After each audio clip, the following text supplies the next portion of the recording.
Hello and welcome to the second episode of Creator Spotlight Season 2 from The Interface.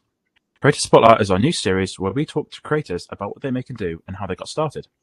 Today I'm joined by Jim Starling, who runs the YouTube channel Definitely Not a Guru.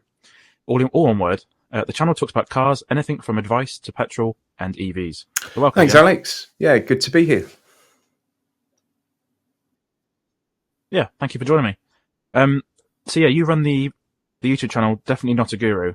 I think we were talking pre-recording the show about the name. So how did that name come about for the YouTube channel? When I initially started the YouTube channel, I mean, my background's all in business. I worked in insurance for 25 years, and I started off as a business channel. So I've helped lots and lots of friends and contacts in a sort of professional and informal capacity for years, just helping them with their business and stuff. And it became apparent to me over the years that there are lots and lots of people that are really good at what they do, like exceptionally good at what they do. They have particular talent or skill, but they know absolutely nothing about running a business. And indeed, there are some dangerous people that think they do know something about running a business and don't really have an idea. And you just see people squander money. And so I thought, actually, that's something I've got to say to people. So I should start a YouTube channel. Thought about it for about 4 or 5 years. Lots of life events happened at once, and I was fairly miserable in my old job, and I just decided to bite the bullet and go for it. So Definitely Not Guru was a response to all the business gurus on YouTube that are basically just selling you a course that teaches you how to sell a course that teaches you how to sell a course. And I just thought YouTube was so full of bad advice and people kind of acting as genuinely helpful people, but just really self-serving. And there's always the thing, where someone's lent over a Lamborghini and I started my $10,000 agency in 2 weeks or something, and it's nonsense. So Definitely Not Guru was kind of normal bloke, real advice. And I just found it mind-numbingly boring. I did about 5 videos, found them difficult to get through because I didn't really have a passion for it. It's something that I've always done professionally. It's something I still do professionally. I work as a business consultant as well as doing this. But to make video content about it was a job. And I think I did 2 car videos and just found them so easy to make. And it quickly transitioned into a car channel. I think a lot of people think it's some sort of stab at car gurus or something, and it's totally not. It's just an absolute accident. I'd love to change it, actually, and change all my social media to something where I can get the same name on everything. But I don't know if it's a bit too late now, and it's so difficult. You could just use your own name, I suppose. Yeah. I'm not sure how easy that is to change. It's the problem is getting the social media handle on every platform, because you'll find that, it's available on 3 of them, and then 2 of them you need something weird and wonderful. Hence my social media channel names all being completely bizarre. So I had the same thing. So I rebranded this website. This website was called like Alex and Tom's Tech or something ages ago. This website's been around for 10 years. And last year, the year before, I decided to change it to the interface. And getting that was quite difficult. And the Twitter one's got like 2 underscores in it. It's just a bit ridiculous. It's tough. But it works. So yeah. So how long have you been doing? So you said about 5 years. You've been doing the car. No, I've only been doing it. No, I spent so long thinking about doing the business stuff, and then it was purely by accident that I sort of transitioned to the car stuff, really. So YouTube in itself, I think I started about 18 months, 2 years ago, my first video. Yeah, probably 2 years ago. I think I probably did the business stuff for about a month, and then just transferred over to the car stuff, because, as I said, it's just so much more kind of natural for me. And I do quite a lot of car leasing content because in my previous life I ran a fleet of vehicles, and you start to look into in quite sort of you look quite deeply into how you can get the most bang for your buck. And for us, it was leasing worked for us, and then personally leasing worked for us. So it's everything I do. I hope is comes from either my own personal experience, or it's always genuine. That's the point I'm badly trying to get across. Is my content is always genuine. Yeah, I've watched quite a few of your videos already, and it definitely comes Good. across.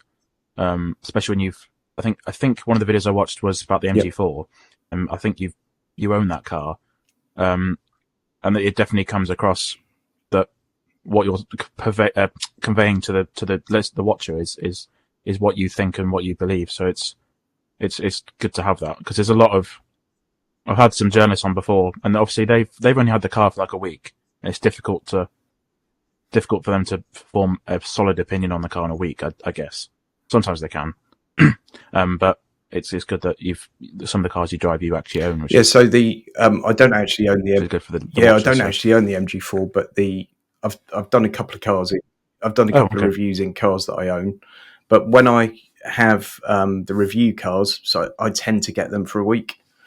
When I get those, I try and do everything I possibly can in that car, and so I'll have a half a day where I go and take it onto every kind of road surface I can find locally, and then Yeah. I'll also use it to do the shopping. I'll take the kids out somewhere in it. I'll try and do everything possible to get a really good idea of what the car's like.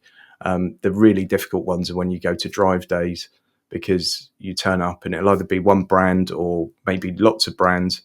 They've got all their cars there, and you get somewhere between 10 minutes and half an hour with each car. And obviously, you just cannot form a worthwhile opinion in that time. You can quite often tell if you like it or not, but that's about as far as it goes. I usually spend about 2 hours with the infotainment Yeah. system because I'm a tech geek. So I'll spend a good 2 hours just prodding Yeah. around in menus and things. And you just don't get a chance to do any of that at the drive days, unfortunately. No, some of the infotainment stuff, they can definitely seem okay on the Yeah. surface, but once you do a drive in it and try and use different things, it's definitely like, oh, this is rubbish. This is Yeah. Yeah. And there's so many systems this now isn't as so well good. where you get in and you just plug your phone in, or you just connect, wireless CarPlay or something. And you think, actually, some of the manufacturer systems are so bad. Take the lead that some manufacturers have, and just give us a screen and plug the phone in, and that's that. Yeah. Maybe even as a cost saving Yeah, it works option, a lot better. Yeah, definitely. That's what Dacia have been doing. So I've heard a lot of advertisements for Dacia on the radio. Excuse me. And they've actively pushed that we don't give you a screen, because what's the point? You've Yeah. got one. Just plug your phone in or dock your phone in. So makes not less sense. Yeah. I think it's a great shout. And Yeah. So sorry, yeah. Sorry. that's all right. Carry on. Yeah, it makes a lot of sense. That's right. So with the cars you get, so you've got. I've always asked this. I've always asked this question when I've had automotive people on. It's like, how do you go and get the cars? Like, because it's definitely unknown for a lot of people, like how that little bit of life works. Yeah. So Like, do you approach manufacturers directly, or you? yes, there are two main ways to do it. I guess three, because three is that you can appeal to, once you've got an audience, you can appeal to your audience to lend you their cars. But the main ways to do it are either to go to the manufacturer, to go to the sort of press people at the manufacturer, and second one is to approach local dealers. Now, I've taken the decision not to go down the local dealer route, because I Right. just personally, a lot of my content sort of suggests that there are other ways to do this than going through car dealers, in terms of finding the best deal for your car, finding a finance deal that's good for you, not for the car dealer. And I'd feel a bit of a hypocrite probably doing that. If a dealer approached me and they were completely happy with everything I currently do and didn't want to change it, I'd be absolutely fine with that. In fact, I just did a presenting job for Yeah. for quite a large dealer network just at the end of last year. But I personally go directly to the manufacturers. Not all manufacturers will give me cars. There are lots that don't, lots in Germany that don't. Yeah. Um, but some of them have been brilliant and massively supportive. It's a bit of a chicken and egg situation as well, because if they don't lend you the cars, it's more difficult to grow your channel, and you can only show what Yeah. you're given. Um, what what is difficult is that when you get a car, obviously the first people that get the cars will be CarWow, Auto Express, um, all the magazines, Auto Car and what have you, Top Gear magazine. They'll all get the cars first.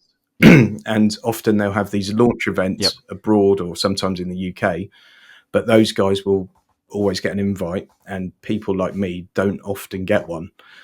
When you're the first person to release a Yep. review, or one of the first, it gets huge views. When you do it 6 months later, it doesn't. And that obviously makes it more difficult to grow. But, obviously, economies of scale.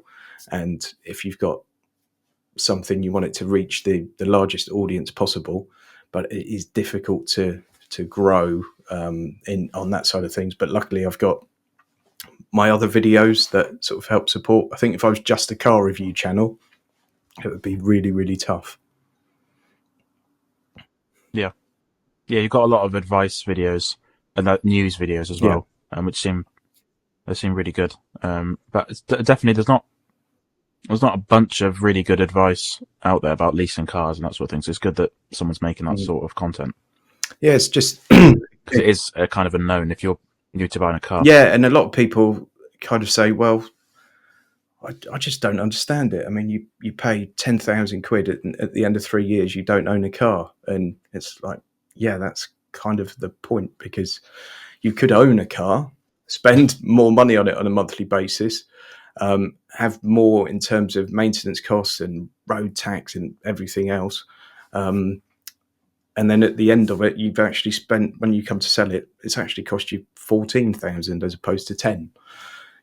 So it's looking at that Yeah. sort of cost of ownership or stewardship, if you like, rather than I own this thing that's going down in value every month. Isn't that great?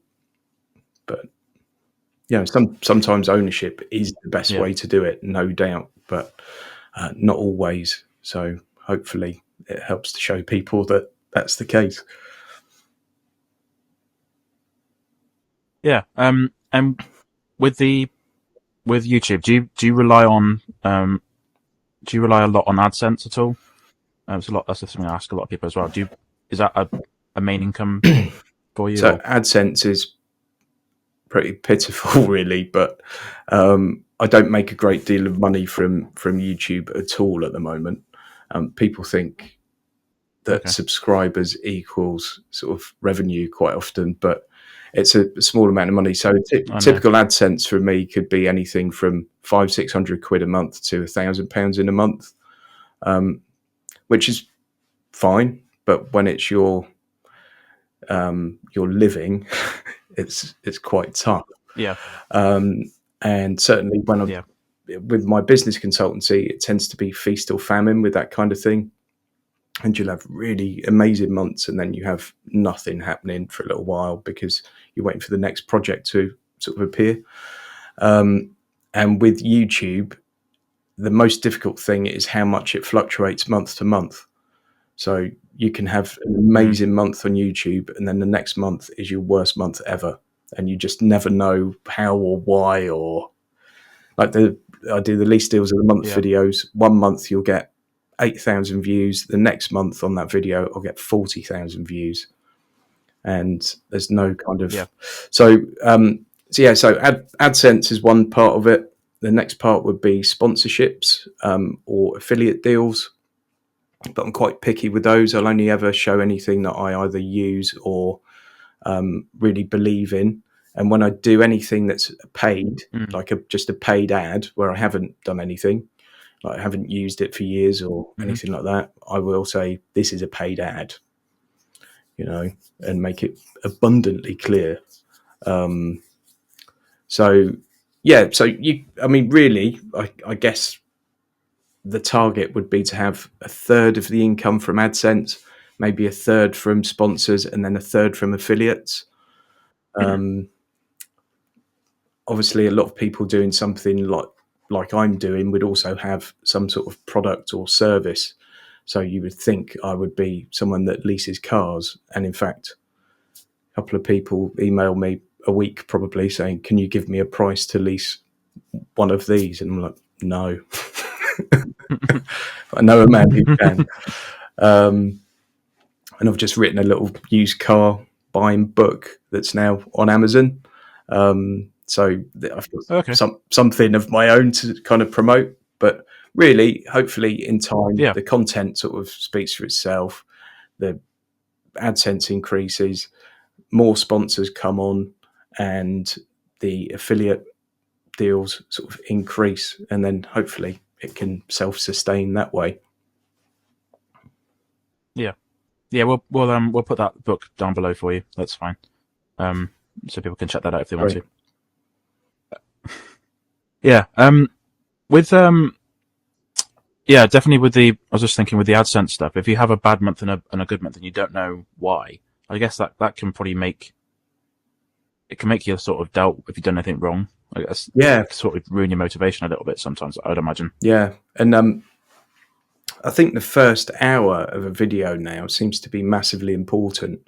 And of course, YouTube don't share any of this with you. They don't share anything about the algorithm, or and there are Yeah. lots of YouTube channels kind of helping with some of it, but it's essentially guesswork. And I mean, all these things about keywords and descriptions and all that. I mean, it doesn't really mean anything at all. It's really about your thumbnail and your Hmm. title and who wants to click on that video at the time. And I think if it does well in the first hour, I think you're onto a winner. But some things like the car review videos, they're always slow, but then some of them in Hmm. time just keep getting the views, keep getting the views, where quite a lot of my stuff's time sensitive, like, monthly or weekly, and that kind of stuff. You need it to Yeah. happen immediately, because after a couple of weeks, it's kind of dead. Mm.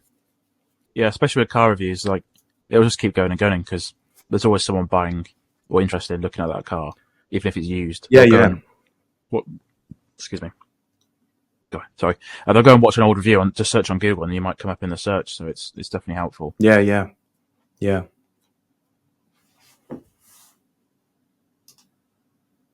Yeah. So in terms of like the community around your channel, do you find that everyone's pretty positive, or is there some stuff in the comments which is a bit like, oh, why have you said that? Because that's always something that people talk about. Yeah, so there are obviously some people that are low on sort of brain cell and probably have to open their mouths to breathe, that are quite brave and bold behind a keyboard. So you Yeah. get a lot of that. But to be honest, I just don't engage with them anymore. I just block them immediately. Um, Yeah. Usually, the thing is either really the two things go in sort of tandem. Is the person struggles to write a sentence that makes any sense, and it's usually fairly offensive. And you just think, oh God, I can't deal with this anymore. I used to always argue back and all the rest of it, and I just block them now. Yeah. A lot of the silliness I get in the comments will be the EV or ICE debate, and it's people saying that the other side of the fence is a complete moron. And there seems to be no. So I try and bring a bit of balance to that, because I think the whole thing is lacking a bit of balance. It seems to be that Mm. one is the savior 1 minute, and one's the villain, and vice versa, depending on who you speak to. And I think there's so much misinformation on both sides that supplied by lobbyists or Oh, people yeah. that have got a bit of skin in the game. Um, and that kind of thing gets really silly at times. But generally, Yeah. like, the community are brilliant, and there are lots of people that comment on all the videos, and I feel like I know some of them because they've been commenting on videos for so long. So that's really cool. And by the fact that you Mm. can just hide the idiots from the channel, I never see their comments again. Their comments never appear on the videos again, and it's one click. So it's really, really easy. Once I learned that that was a thing that you could do, it made life much Yeah. better, to be honest.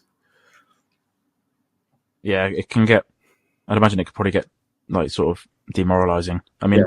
I publish videos on our channel, on my channel, the interface, and they don't get many views, to be honest. But we don't have any. There's no comments on there because there's hardly any anyway. So luckily, I haven't seen any of that like other side of it, thankfully yet. So, but probably one day I will. Oh yeah, you will for sure. And it's probably about 1 in 20, something like that, maybe 1 in 30. But once you start to just get rid of them immediately, don't respond, don't do anything, just block it, that becomes Yeah. like 1 in 100. So yeah, it's just part of it, I'm afraid. Yeah. Mm. Yeah. Yeah, especially with the you know about the like you've got two topics and then there's one side, both sides are very passionate about it. That happens all the time. I mean, like when iOS and Android Oh were yeah. like, I don't know, like 10 years ago, that you get the two different camps and the EV stuff. So there was a guy on, I can't remember his name. I didn't really care what his name was. There was a guy on Jeremy Vine. There's some guy that was ranting about EVs and it turned out he was a lobbyist. Yeah. Oh God, Mike. Probably, yeah. Remember. But yeah, I saw it, and the guy's an utter idiot. Yeah. There was a video that electrifying.com made. So you got Tom, forgive me, I can't remember his name. Tom something. He used to be on Top Gear, the Top Gear magazine. But they debunked every single thing he said and said, well, this, and this, and this.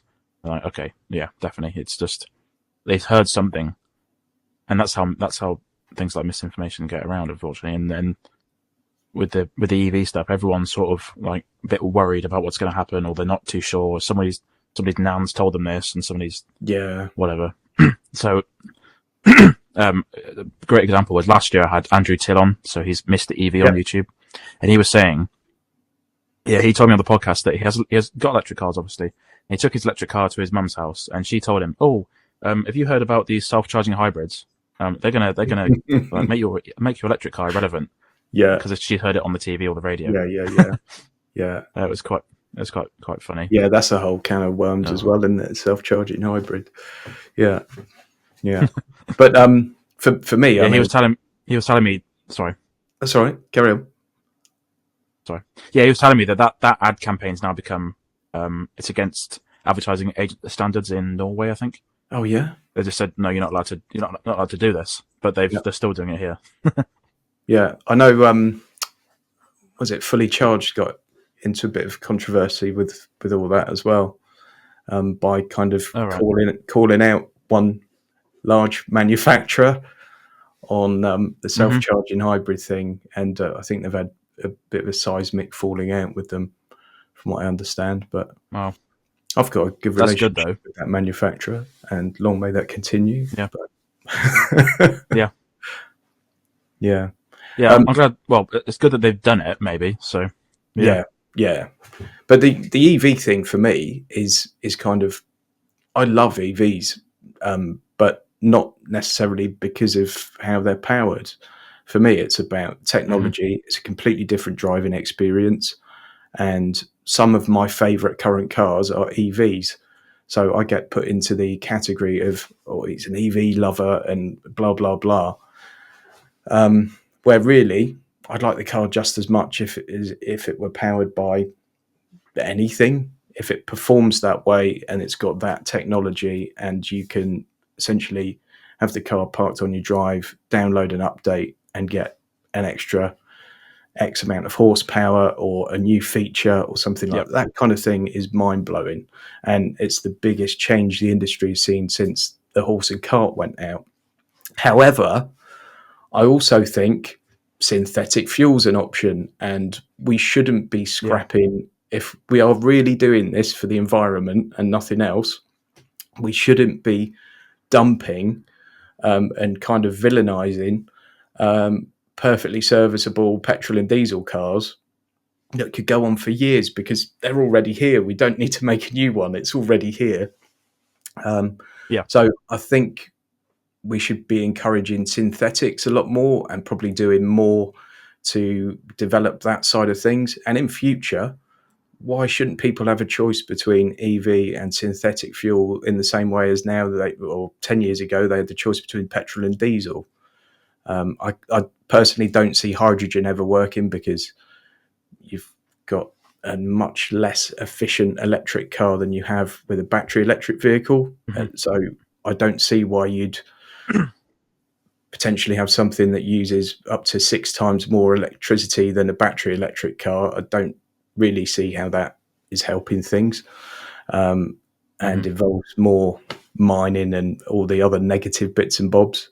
But Yeah. yeah, I, my the best cars I've driven this year, two were fire breathing petrols, and probably two or three of them were EVs. I actually wrote a piece on my blog which was called "When Did Fuel Get So Sexy?" And it kind of goes back to, can we actually start talking about whether it's a good car or not? So that seems to have Yeah. been lost in the mix a bit. Yeah. Definitely. It's gone a bit mad, to be honest. Mm. You on about the hydrogen stuff and all the different um different energy types. There's a video that it was ages ago. I watched it. It was Top Gear had the guy from National Grid on there. I don't know if you've seen Oh that. yeah, The National Grid. Yeah, I think he's in charge of National Grid energy supply or something. Very very intelligent guy. And this was published in 2020, I think. So it's a little while ago now. A lot of stuff he said has happened. I think it was on about that most of he said I think he's saying most of the emissions for cars comes from everyone who's just driving around yeah, every day, all day, commuting, that sort of thing. He said if a large percentage of those just go EVs, that'll be that'll solve quite a few problems, and then there'll still be the people, like the very small percent of people who have classic cars or old cars, yeah, just drive them once a week or whatever. That'd be yeah, still allowed. I think he was saying about hydrogen that will have its use cases for large machinery, possibly. yeah, and probably public Um, transport and maybe aviation and stuff for sure. yeah, I think he was saying it doesn't make much sense for like cars as they are now. As Mm. I think, yeah, it doesn't. It's not very efficient, as you said. It takes a lot of work to scrape the hydrogen off wherever it Yeah, lives, and like I think yeah, I and watched then something about scraping hydrogen off surfaces and things. So yeah, and then even when it's in the car, because it's still an electric car, it's just powered by hydrogen fuel cell rather than a battery. So it has to convert yeah, that hydrogen back into electricity. So we've already made it as electricity, use that electricity to make hydrogen, and then you have to change it back. So yeah, it's immediately not massively efficient. yeah, Um, yeah. The only yeah, benefit is that how quickly it fills up. But yeah, yeah, which obviously is huge, and for people that are used to filling up petrol cars and things. But have you got an EV or no, so I'm looking to get one in the next year, maybe. But right? I've got a petrol car. So, Mm. Because what but I've what driven a you few. yeah, what you really quickly sort of understand once you've got an EV is that I just had one from Onto for like a month, Mm, and a little Fiat 500. I think they gave them to loads of people. I think, they but did. they Yeah.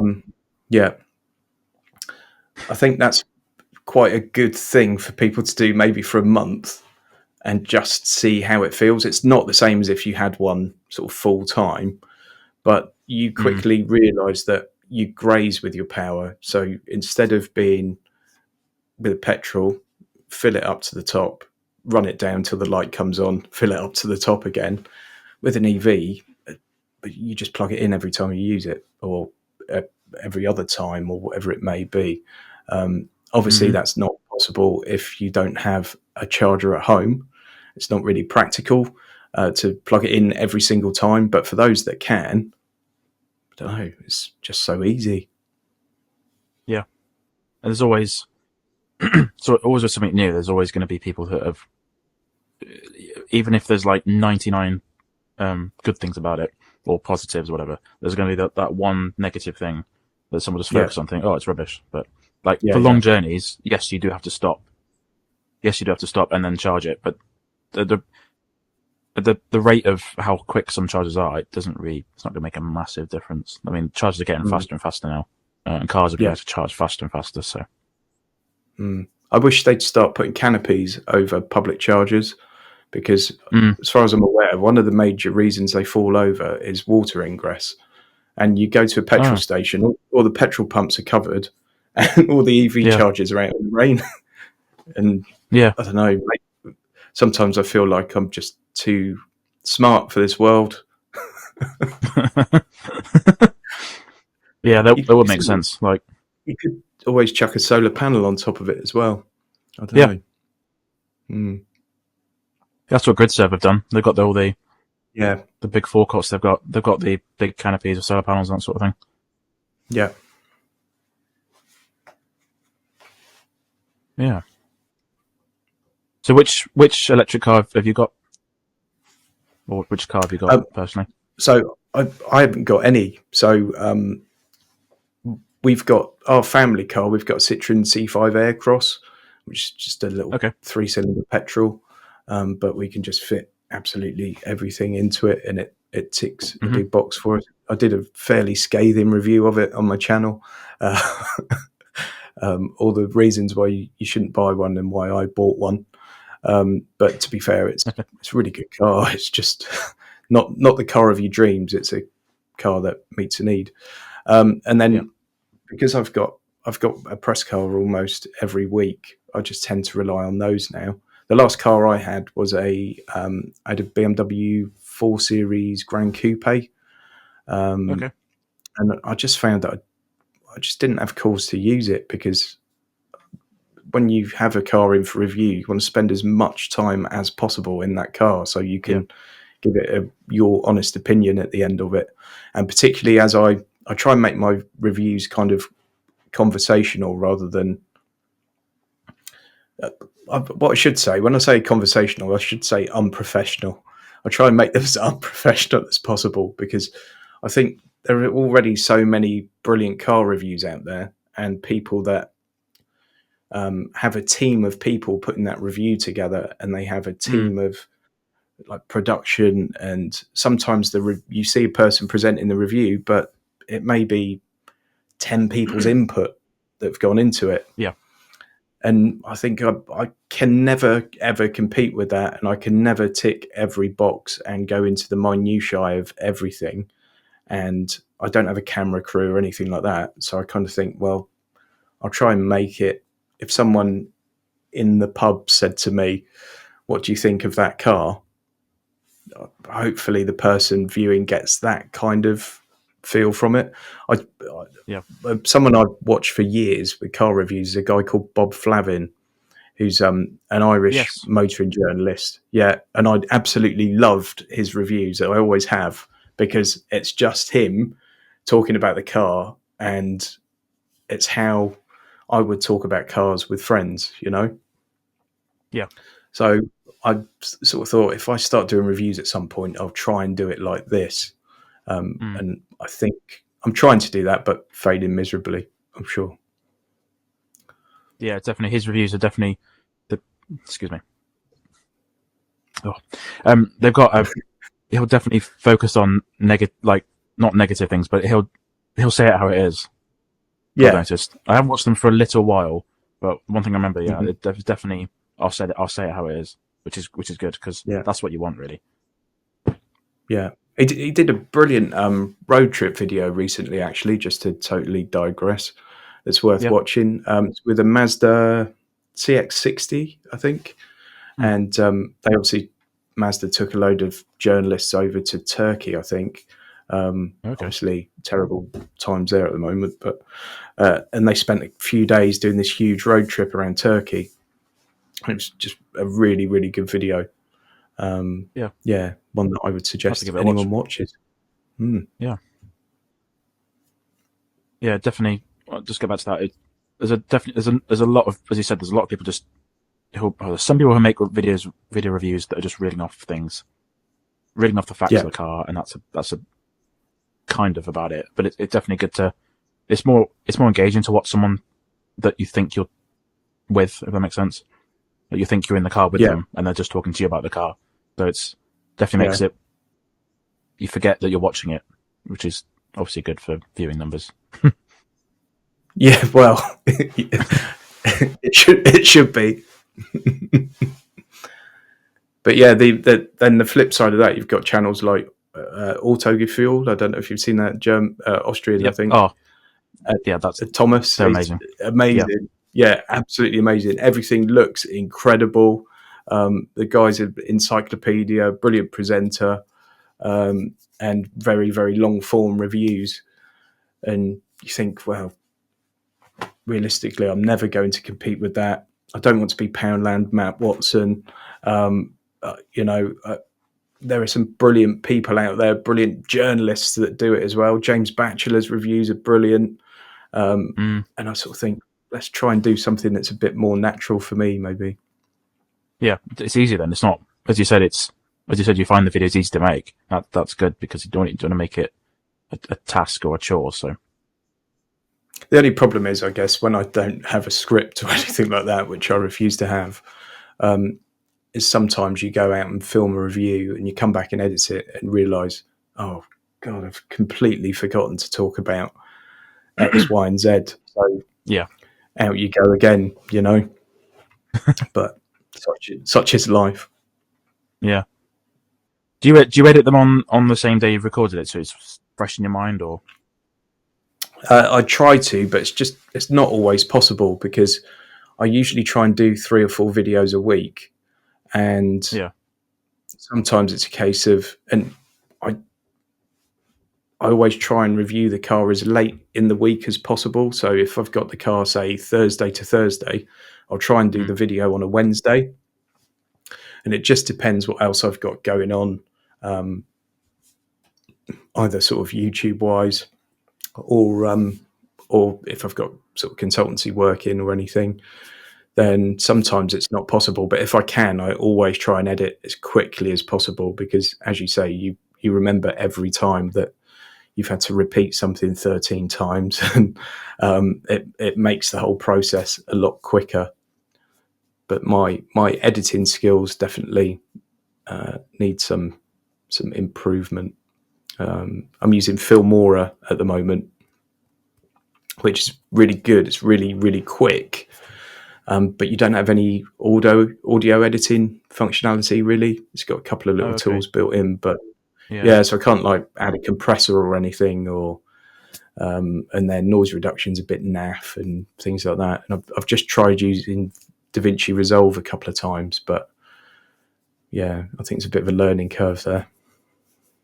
yeah. I started doing videos last year, so I work for a technology company. I make videos for them, like networking Mhm. reviews and that sort of thing. So I started doing videos then, and I thought, oh, okay, I could do this myself as well. So I used Final Cut Pro. That's a big Yeah, learning curve with that. Um, I've, I've, I must be scratching the surface of where a lot of people use it. So, yeah, but you Google it and you can have a play. So you Google what you want to do and try and work it out, which is quite, yeah, yeah. I'm using Windows at the moment. I used to run like a Hackintosh, so I'd have a dual boot, and that just got too much of a pain to keep yeah, updated and stuff, and software updates and things were becoming an issue.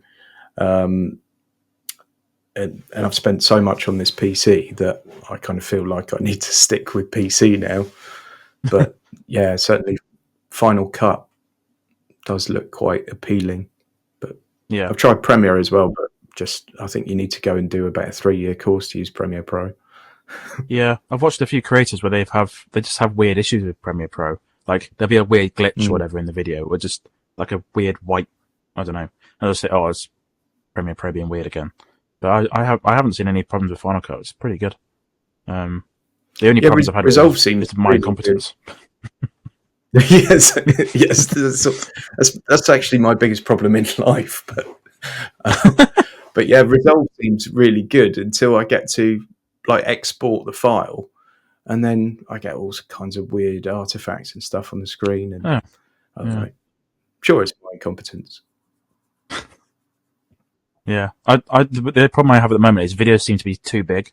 So I film stuff outside in 4K, but I do the Mm. project in 4K as well. I'm not, but something like a 20-minute video is like 15 gigs. There must be something weird I'm doing. I'm not, yeah, Yeah, if it's 4K 60 on like a decent format, that they are chunky, like really yeah, chunky. And then when you upload them, they take a long time to render and stuff, don't they? yeah. They do. But they Yeah, do, they just do look better. yeah, yeah. What do you Yeah, film with camera wise? So do you have a single camera pointed, or do you do any drive-by shots? I can't remember. yeah. So I don't really do any drive-by stuff at the moment, but I am going to. Um, so my main camera, I've got a Sony A7 IV, and I've just got an f 1.8 20 mm fixed lens. That's what I'm using now as a webcam, Yeah, and that's my main camera. Ridiculously expensive. Don't properly know how to use it, but soldier on regardless. Then I've got a GoPro, which I'll occasionally use for some interior stuff. Sometimes stick it on the outside of the car, but I'm not a big fan of GoPros, in fairness. And then this is my new camera. It's called an iPhone. yeah, So I've got the iPhone 14 Pro, and I specifically got that to use as a camera, yeah, because it's just so good. So now on my reviews, when you see I'll try and do some slightly cinematic looking sort of sweeping shots of the car at the start. They're yeah, all on the iPhone. yeah. Where the Sony's really good is for inside the car, kind of facing me, Mm-hmm. because it's so good in low light. That makes sense. Um, it's all right, when I've gone to a couple of events and just stuck a GoPro in the car and shown it, I think it looks awful. Mm, Although I know some quite large channels do that, and it doesn't look too bad. But yeah, I just think try and make it look as good as possible. Probably complete overkill. Probably all a waste of time, money, and effort. But I just rather it looked good. yeah. So at least I haven't got that excuse for it not working. If that makes Yeah, any sense. yeah, makes sense. I use so my webcam at the moment is an iPhone, so I just got it plugged in, and it knows to Oh use yeah, that as a webcam. So it looks pretty good. I definitely my it older looks podcast amazing. videos. Yeah, Yeah, older podcast episodes I did with the iMac camera. I was like, oh, a little bit yeah, wonky, but yeah. yeah, No, they're just so unbelievably good now that there's sort of no reason not to use it. And they always say, "What is it? The best camera is the one you've got with you." And I've always got that with me. I've also yeah, just got this funky little case, literally yesterday, where I oh yeah, can oh, just plug something in, and it's pretty good. that quick and easy. That's good. Yeah, You can do it that way, and basically you've got this thing that goes on any GoPro connection. That's a mouse, MOUS, oh yeah, something. But loads of accessories that can work with that. And I think now when I'm going to drive days and things, I'll just leave the big camera at home and take that and a GoPro. just easier. Yeah, yeah. I spoke to Natasha Chatton last year on the podcast, and she's sort of like you. She's one person, like one man band sort of thing, and she just uses an iPhone for everything. I think she was saying just had so many issues with SD cards and just dying, and so yeah, and all their content looks pretty good. So it's definitely Yeah, I ran into her at, I think it was like a Hyundai drive day, actually. And yeah, she was just using an iPhone then. And I thought, yeah, why not? When yeah, I'm walking around with this massive camera and spending ages trying to mount it and everything. And yeah, just it kind of makes sense for those kind of things. Um, Quite ironic, really, that we're talking about camera equipment just as mine decides to die, and I'm now using my iPhone. So yeah. Hopefully that hasn't ruined things for everyone watching. But yeah, so yeah, Jim's camera just died. It's a swap over to his iPhone. So Yeah. So over the last 2 years of, well, let's say the last year, what's your favourite car you think you've had on loan or reviewed? It could be anything, petrol or electric. So God, it's really difficult because there are so many and so many that do such different things. For me, the cars that surprise me are always the ones that I tend to love. I mean, one of my favourite cars is the Ioniq 5. I absolutely love the Ioniq 5, but I expected to, and it arrived and sort of didn't let me down in any way. I thought the thing was brilliant. But a couple of cars that really surprised me: the new Honda Civic, not the Type R, just the standard Civic. I yeah, thought was absolutely brilliant.